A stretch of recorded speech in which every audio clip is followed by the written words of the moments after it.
केंद्र सरकार से तेलंगाना किसानों का धान खरीदने के मांग को लेकर यहां दिल्ली में पधारे हुए तेलंगाना राज्य के माननीय मंत्रीगण, माननीय सांसद, माननीय विधायकगण, हमारे एमएलसीज और लोकल बॉडीज के जनप्रतिनिधि, तेलंगाना राज्य के किसान संगठन के नेता और हम सबके अलावा हमारे साथ मदद जुटाने के लिए आए हुए हमारे भाई, इस देश के एक महान किसान नेता के बेटा महेंद्र सिंह टिकैत जी के बेटा और आज के किसानों का इस देश का प्रतिनिधि माननीय राकेश टिकैत जी और उनके साथी भाई, मैं आप सबका प्रणाम करता हूं।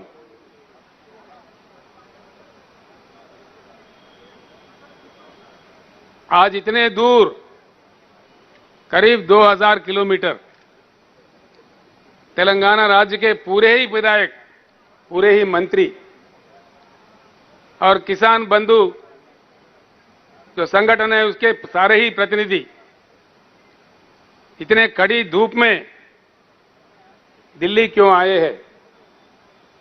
प्रधानमंत्री नरेंद्र मोदी जी को मैं चेतावनी देना चाहता हूं कि आप चाहे किसी से भी खिलवाड़ कर सकते हो, लेकिन किसानों से नहीं। भारत का इतिहास बताता है, जहां भी कष्ट पाकर किसानों के आंखों से पानी निकले, वहां की सरकार जरूर सत्ता से बाहर निकले।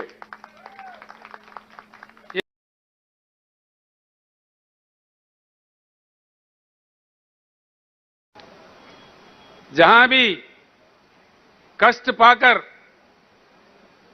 किसानों के आंखों से पानी निकले, वहां की सरकार जरूर सत्ता से बाहर निकले। ये शक्ति हमारे देश के किसान में है।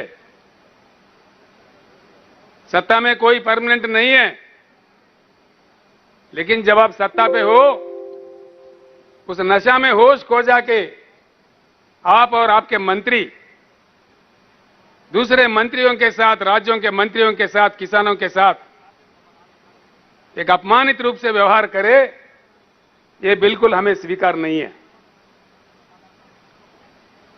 जब हमारे निरंजन रेड्डी जी, हमारे कृषि मंत्री और उनके साथ कुछ मंत्री दिल्ली में आए थे, तेलंगाना किसानों को मांग लेके,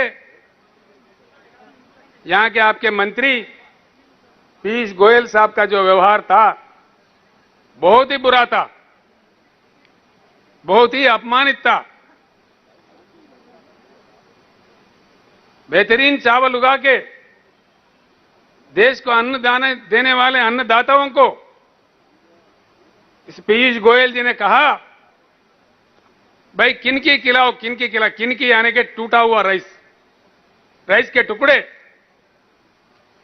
बेहतरीन राइस उगा के देश को अन्नदान देने वाले किसानों को से कहा गया कि आप किनकी खाओ, तेलंगाना जनता को ये आदत डालो कि टूटा हुआ राइस खाओ। यह है मर्यादा। भारत सरकार का यही नीति है। जो भी एक न्यायिक मांग लेके आए, धर्म का मांग लेके आए, उसके साथ ये व्यवहार हो, ऐसा हो। वो मंत्री पीयूष गोयल नहीं है, पीयूष गोलमाल है। वो समझता क्या है, मुझे समझ में नहीं आता। उल्टा सुल्टा बोलने लगता है। देश के कोने कोने के बारे में उनको क्या नॉलेज है, क्या बात मालूम है, हमें समझ में नहीं आता।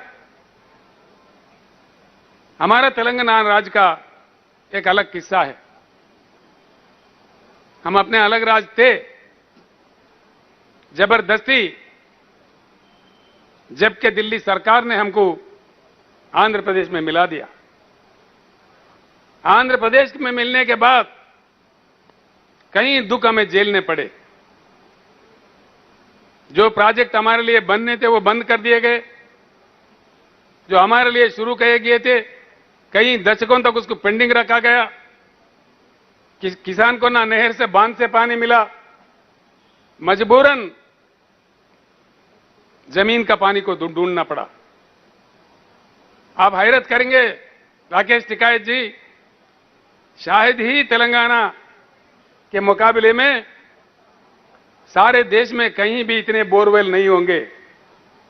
तेलंगाना राज्य में ही सिर्फ तेलंगाना राज्य में आज 30 लाख बोरवेल चलते हैं। 30 लाख। वहां के किसानों ने अपने खून पसीने की कीमत से 50,000 करोड़ के ऊपर खर्च करके इन 30,000 बोरों का खुदवाई की, लाइनों के लिए, करंट लाइन के लिए पैसा भर्ती किया, अपने आप में मोटर खरीदा और उससे धान उगाने का काम किया कईयों दशक, आंखों में पानी लेते हुए। यह हमारी दुख भरी कहानी थी। सारी व्यवस्था जो माइनर इरिगेशन का व्यवस्था था, जो हमारे महान काकतीय राजाओं ने दिया था, आंध्र प्रदेश सरकार ने उसको नजरअंदाज किया, उसको बर्बाद किया। उसके बाद जमीन में पानी नीचे गया 800 फीट में, 1000 फीट में, 900 फीट में पानी मिलता था। खेत उगाओ, बीच अदर में सूख जाओ, बिजली 5-6 घंटा भी सही नहीं आता। अब क्या करे किसान। एक जिला है जी महबूबनगर, उस जिले का आबादी है 35 लाख। वहां से 20 लाख लोग पेट हाथ में लिए मजदूरी करने देश के कोने कोने में जाते थे। ये हमारा दुख था। किसानों के आत्महत्या हजारों के तादाद में, और किसानों के परी काम करने वाले जो दूसरे लोग होते वो भी बिछड़ गए। सारी ग्रामीण व्यवस्था में दुख ही दुख भर गया था, पूरे बिखर गए थे।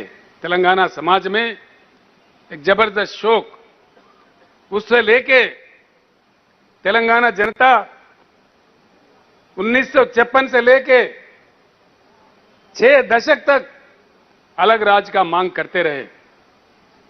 हम अलग राज्य मांगते हुए कई बार कई हमारे युवा शहीद हुए। 1969 के मूवमेंट में हमारे 400 युवा पुलिस गोली के शिकार हुए, मारे गए। कई लोग, लाखों लोग जेल गए। हम कई दुख झेले थे। जब इस बार 201 में ये गुलाबी झंडा उठा, फिर एक बार जय तेलंगाना नारा गूंजा, तो हमने काफी प्रयास करके पूरी देश के राजनीतिक दलों को समझा के मना लिया। काफी मशक्कत के बाद, काफी काम करने के बाद, 14-15 साल के लगातार लड़ाई के बाद 2012 जून देखो तेलंगाना राज्य बना। तेलंगाना 14 राज्य हमारा बना। आखिर हमारा सपना साकार हुआ। राज्य बनने के बाद वहां का जनता उनके प्रतिनिधि चुनने में टीआरएस पार्टी को वहां सरकार चलाने का आदेश दिया। हम जब से चला रहे, सर्वोच्च प्राथमिकता हमारा खेती किसानी पे था। हम सारे जलाशय, जो तालाब गांव गांव में होता है, 46,000 तालाबों का पुनरावृत्ति किया मिशन काकतीय के नाम। अब वो सारे के सारे हरे भरे दिखते हैं। जमीन की पानी जो ग्राउंड वाटर है वो ऊपर आ गया। बिजली नहीं थी हमारे पास, बिजली की बड़ी किल्लत थी जब तेलंगाना बनी थी। काफी कोशिशों से कई हजारों करोड़ खर्च करके हिंदुस्तान का इकलौता राज्य, एक ही राज्य है आज हिंदुस्तान में 24 घंटा हर किसी को क्वालिटी पावर देता है। आज हम देखते हैं सारे देश में जंग। प्रधानमंत्री के खुद के गुजरात राज्य में भी किसान उमड़ पड़े हैं रोडों पे। करंट का मांग करते हुए सारे हिंदुस्तान परेशान है। लेकिन मैं फख्र से कह सकता हूं एक ही तेलंगाना राज्य है जहां हर किसी को 24 घंटा उत्तम दर्जे का पावर दिया जाता है। और खास तौर पर आपने अपने भाषण में जो कहा, किसानों के लिए 24 घंटा मुफ्त करंट देने वाला एक ही एक राज्य है हिंदुस्तान में, तेलंगाना राज्य। हमारे तालाबें भर गई, बिजली सही हुई, 30 लाख बोर काम करने लगे, हमारे पैदावारी लाजमी है बढ़ेगी। और पीयूष गोलमाल कहते हैं, भाई क्या चमत्कार किया तेलंगाना ने। हां किया जी, चमत्कार ही किया। अगर आप नहीं समझेंगे हम क्या करेंगे। जब हमारे पार्लियामेंट के नेता माननीय केशवराव जी राज्यसभा में सवाल उठाए, वो तो उनको ना समझ करार दे रहे थे। मैं पूछ रहा हूं पीयूष गोयल जी, ना समझ कौन है? हमारे केशवराव जी है, ये आप खुद में ना समझ है। कौन ना समझ है? ऐसे बातें, इतने अहंकार कहां से आए आपको? क्यों ऐसी बातें करते हैं? हां चमत्कार हुआ जी। मैं कहता हूं एक मुख्यमंत्री होने के नाते 2014 और 2022 का तुलना करके देखे, तेलंगाना में सिंचाई, तेलंगाना के कृषि क्षेत्र में 1 करोड़ की बढ़ोतरी आई, 1 करोड़ एकड़ की बढ़ोतरी आई। देश के प्रधानमंत्री सच्चे, अच्छे, ईमानदार, प्रजा प्रेमी प्रधानमंत्री होते, ये तेलंगाना किसानों ने जो काम किया है, ये सराहनीय काम है, प्रशंसनीय काम है। प्रधानमंत्री जी का कर्तव्य यह बनता है कि इसको सराहना चाहिए। उल्टा आप हमारे अपमान कर रहे, हमको दोषी ठहरा रहे। धान उगाना ही दोष है, इस देश को अन्न देना ही देश है, दोष है? क्या बात देश है? जैसा अभी हमारे भाई राकेश टिकायत जी कह रहे थे, देश में किसानों के एक महासंग्राम शुरू होगा। मैं उनका वचनों का स्वागत करता हूं। पूरी तेलंगाना के जनता और किसान डटकर आपके साथ खड़े हो जाएंगे। टिकायत जी, जो महासंग्राम शुरू होने हैं, मैं आप लोगों का तारीफ करता हूं, आप लोगों को शुभकामनाएं देता हूं। केंद्र सरकार कितना आपको अपमानित किया, हम देखते रहे, आश्चर्य व्यक्त करते रहे। आपको केंद्र सरकार ने खालिस्तानी कहा, उग्रवादी कहा, पता नहीं क्या क्या कहा, कितने मुश्किल खड़ा कर दिए, कितने पुलिस तैनात किए, लेकिन अटल तरीके से आप लोगों ने देश के किसानों के प्रति उनके मांगों को लेकर के 13 महीने लगातार जिस प्रकार का आंदोलन किया, शायद दुनिया, पूरी दुनिया भर में कहीं नहीं हुआ, किसी देश में नहीं हुआ। आपने ये हालत कर दी भारत सरकार का कि प्रधानमंत्री को खुद आके आपसे माफी मांगनी पड़ी, देश के किसानों से माफी मांगनी पड़ी। हमारे प्रधानमंत्री तो माफी के सौदागर है, जब कभी चुनाव आता है वो माफी मांग लेते हैं। कुछ समय पहले कुछ अन्य लोगों से भी वो माफी मांगे थे, हो सकता है बाद में भी फिर माफी मांगेंगे, यही लगता है। मैं सीधी बात कहना चाहता हूं, तेलंगाना चाहता है, तेलंगाना अनुरोध करता है, डिमांड करता है, इस देश के किसान भिखारी नहीं है, भीख नहीं मांग रहे हैं। इस देश के किसान मांग रहे हैं, अपना हक मांग रहे हैं। फिर एक बार मैं प्रधानमंत्री से कहता हूं, आप एक नई एग्रीकल्चर पॉलिसी का रचना कीजिए, हम भी उसमें योगदान देंगे। आप अगर नहीं करेंगे, ये बात आपकी बस की नहीं है, आगे चल के आपको हटा देके जो नई सरकार आएगा उसके तहत नई एग्रीकल्चर पॉलिसी, जो integrated agriculture policy of India होगा, उसको हम लागू करेंगे। तेलंगाना जब लड़ने के लिए निकलता है अंतिम विजय प्राप्त करने तक रुकता नहीं। राकेश जी, एक अजीब बात है, वो हमारे किसान धान उगाए, खरीदो बोले तो ये उल्टा पलटा बोलते हैं। बड़ा चमत्कार, इन्होंने कहा जी क्रॉप बदल दो। हमने किसानों को कहा भाई क्रॉप बदल दो। क्रॉप बदलाव की बात हमारे कृषि मंत्री कह रहे थे, सारे एमएलए कह रहे थे, सारे मंत्री कह रहे थे, गांव गांव में हमारे सरपंच भी कह रहे थे भैया क्रॉप बदलना चाहिए। लेकिन इन्हीं के दो आदमी, एक आदमी है केंद्र कैबिनेट में मंत्री किशन रेड्डी जी, दूसरे इनके पार्टी के अध्यक्ष, भारतीय जनता पार्टी के अध्यक्ष तेलंगाना राज्य के, कह रहे थे कि धान उगाओ, धान उगाओ, हम खरीदेंगे। उनको उचका के बहका के धान उगाने पर कह रहे थे कि उगाओ, हम खरीदेंगे। मुख्यमंत्री की बातों में आने की जरूरत नहीं है, ये उनका कहना था। है टीवी आपके पास? कहां है टीवी?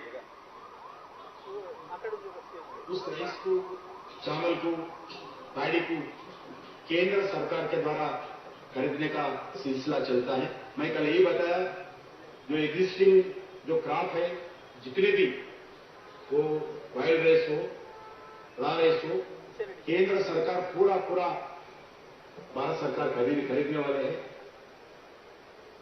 ఒకటే ఉంది రెండు ఉన్నాయి. ప్రతి గింజ కొట్టని చెప్పి అరుణ్ కిషన్ రెడ్డి గారు చెప్పారు, నేను చెప్పిన పండించిన ప్రతి గింజ కొనే బాధ్యత మాది. నేను మాట ఇస్తున్నాను, ముఖ్యమంత్రి మాటలన్నీ మోసపోతుందని చెప్పి క్లియర్ గా అరుణ్ చెప్పిన దానికి కట్టుబడినాం. ఇలా దీనికి అనుగుణంగా మా కేంద్ర మంత్రి పీయూష్ గోయల్ గారు పార్లమెంట్ లో పదవి చేశారు. దాన్ని గుర్తుంచుకోవాలి. सुना टिकायत जी, ये किशन रेड्डी साहब का टीवी का बयान है जो हमने अभी प्रदर्शित किया। वो तो कह रहे थे एक एक दाना दाना दाना हर दाना खरीदेंगे। अब किधर गए बे लापता है। गजब की बात है, सारे तेलंगाना के जनप्रतिनिधि आए दिल्ली में धरना प्रदर्शन करने। भाजपा का षड्यंत्र देखो, हैदराबाद में वो धरना कर रहे, कितने गंदी बात है। क्यों कर रहे हो भाई? किस लिए धरना कर रहे हो? शर्म करो अपने आप पे, कम से कम शर्म तो होना चाहिए।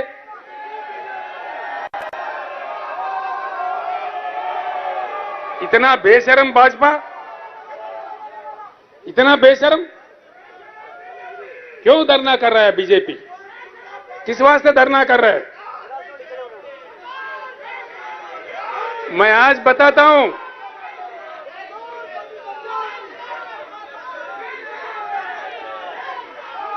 हम इतना कमजोर नहीं है।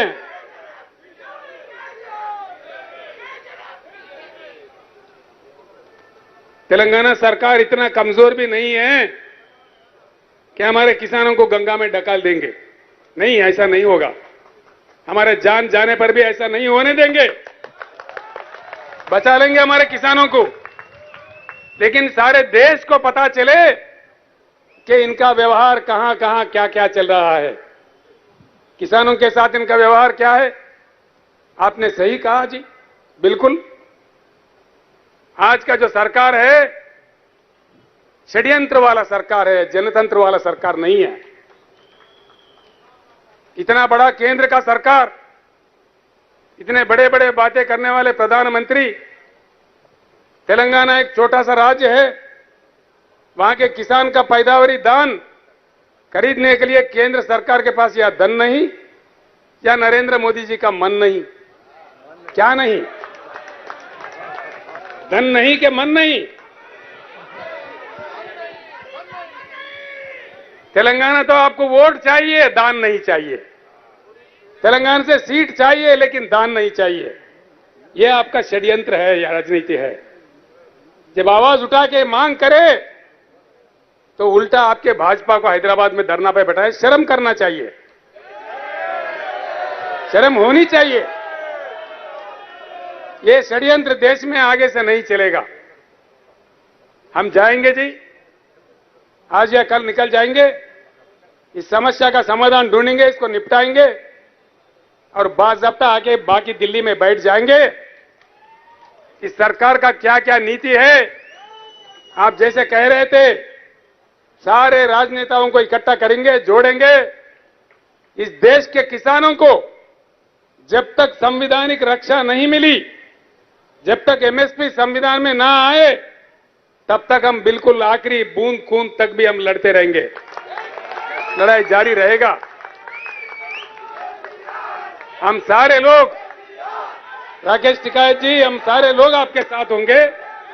जल्द से जल्द जो मुख्यमंत्री इस बात से सहमत है, जो राजनीतिक पार्टी इस बात से सहमत है, उनकी सारी सहमति से देश में एक ऐसी जलजला भूकंप पैदा करेंगे, ये पीयूष गोलमाल भागते भागते नजर आएंगे, बिल्कुल भागेंगे जी।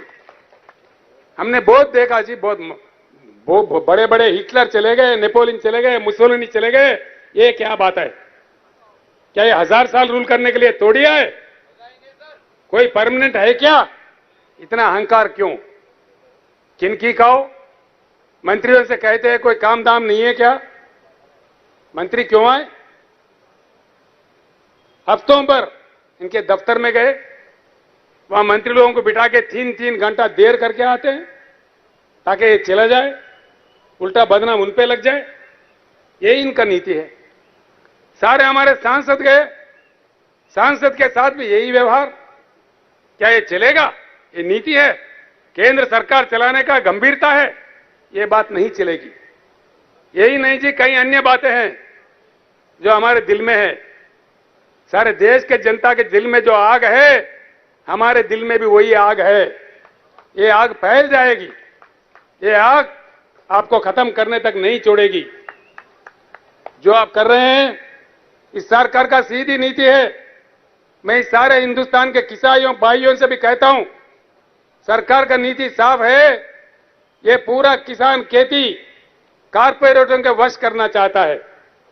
कारपोरेटों को देके किसान जमीन छोड़ दे और अपने ही जमान में किसान नौकरी बन के काम करे, नौकर बन के काम करे।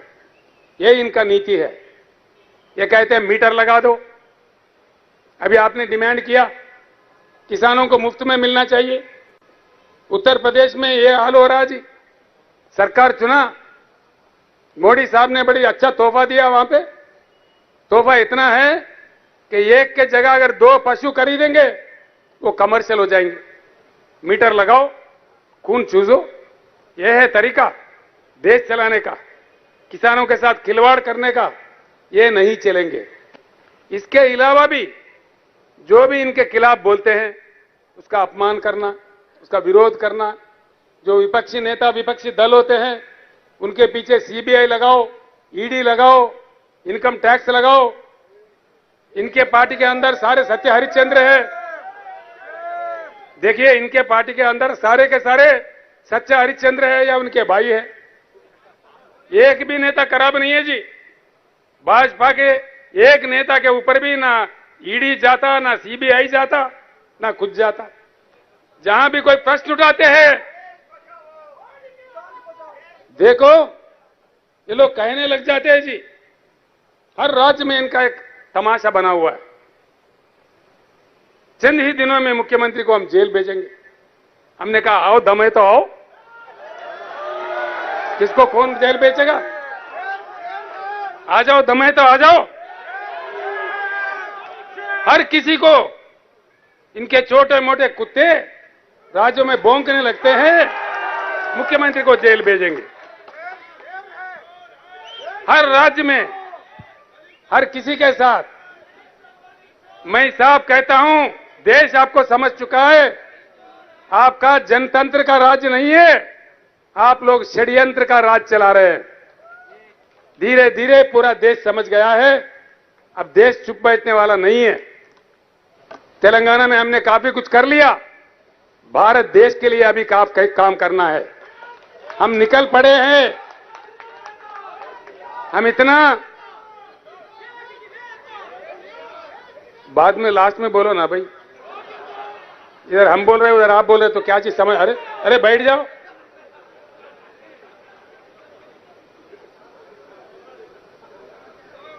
खड़ी धूप है, हम सबको जाना है, सक्षम जाना है। धान नहीं खरीदेंगे तेलंगाना में, किसान देख रहे हैं आपकी तरफ।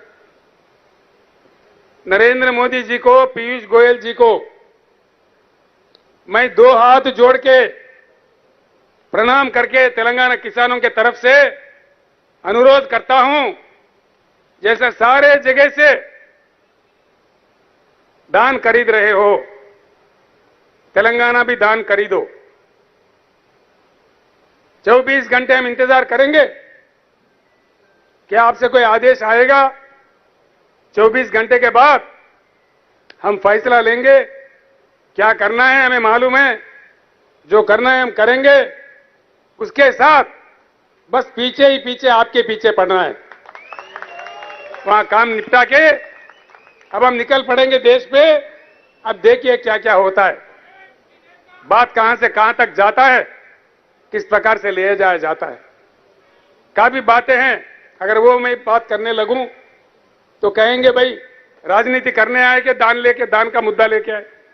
अब हम सिर्फ दान का मुद्दा पे ही बात कर रहे हैं, किसानों का मुद्दा पे ही बात कर रहे हैं। राजनीति की बात मैं वापस दिल्ली आके करूंगा, बहुत कुछ करूंगा।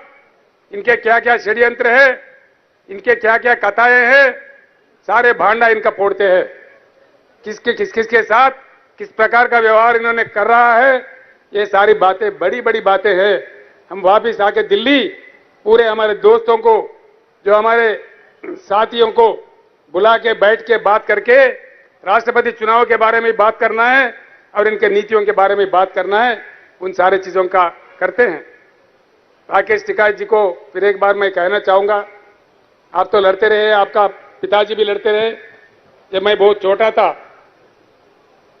यूथ नेता था, 1978-80s में आपके पिताजी एक आवाज पे लाखों किसानों को बुलाते थे, किसान रैली बुलाते थे। उतने महान नेता थे हमारे महेंद्र सिंह टिकैत जी। आपने भी साबित किया, उनके सच्चे सपूत हैं आप, इसीलिए देश के किसान के साथ आप खड़े हैं। आप पे हम गर्व करते हैं, हमारा नाज है आप पे। इसलिए एक ऐसा नेता अगर हो, संघर्ष करे, उनको जाना है। एक्चुअली राकेश टिकैत जी आज उपवास में है, वो खाना भी नहीं खाते। आज हर सोमवार को उपवास रखते हैं, उनका उसूल है। लेकिन मैंने रिक्वेस्ट किया, हमारे किसान इतने दूर से आ रहे हैं, हमारे सारे जनप्रतिनिधि आ रहे, आधे घंटे के लिए आप आना। 3:15 बजे का उनका फ्लाइट है, औरंगाबाद में, महाराष्ट्र में किसी संघर्ष में जाना है, किसान संघर्ष में उनको मीटिंग में जाना है, उनको भी हमें विदा भी करना है। तो इसलिए भाइयों, आपने जो कष्ट करके इतने तो दूर आए, हमारे को यहां विजय प्राप्त भी हुआ, नहीं भी हुआ, कोई बात नहीं है। लेकिन देश को एक बार बताना था कि तेलंगाना किसानों का मांग क्या है, हमने वो बता दिया। बाकी प्रधानमंत्री पे छोड़ दिया। प्रधानमंत्री का आदेश मिले धान खरीदने का, ठीक है, नहीं भी मिले तभी ठीक है। हम इतने गरीब नहीं हैं, अपने हाथ में समस्या समाधान हम ढूंढेंगे। कल परसों में उसका फैसला ले लेंगे, फिर उसके बाद अब इनके पीछे पड़ेंगे। सारे देश के किसानों के भलाई के लिए हम आगे लड़ते रहेंगे। जय तेलंगाना, जय हिंद। तेलुगुలో చెప్పానా? तेलुगु में समझ जाएंगे, कोई बात नहीं, कोई बात नहीं। धन्यवाद। हमारे HN न्यूज को सब्सक्राइब करिए ताकि आपको नोटिफिकेशंस आते रहे वक्त पर।